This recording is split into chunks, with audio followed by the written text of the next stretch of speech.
بسم الله الرحمن الرحيم shir jaraa'id waxaad ogtihiin muddo bilah in kooxaha dowladiidka ee magaca sunno xambaarsani ay qabsadeen magaalada Gurceel halkaasoo ay lumiyeen dhammaanba kala dambeyntii iyo sharcigii ay u hoggaansamay diideen ay keentayna in dadka shacbiga ay ka qaxaan ganacsiga iyo noloshooda ay xirmaan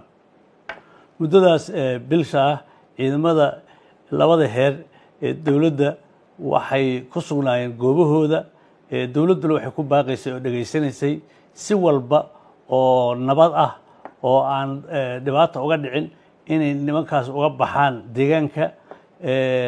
loona ilaaliyo inuu halkaas ka dhaco dhibaato shacab waxaase nasiib darro ah saaka aroornimadii hore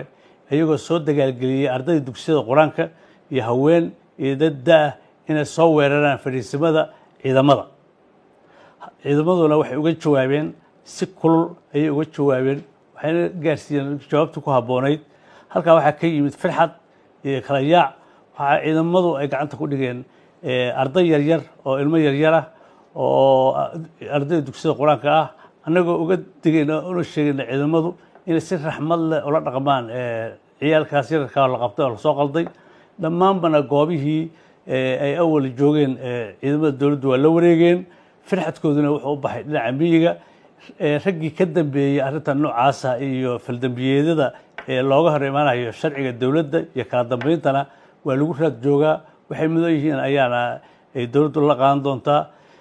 dadka reer galmudug ama dadkii ka barakacay deegaankaasna dhammaanba waxa loogu baaqaya inay deegaanadooda si nabada ugu soo noqdaan dowladduna waa taakuleynaysaa ciidamadana waxaa la amrayaa maxaabiistu darajaday doonta ha lahaato cid kastoo la qabto in si naxariis leh loola dhaqmo oo loo soo dhoweeyo oo loo xanaaneeyo ama dhaawac ahaadaan ama ha fiyoobaadaane cid kasta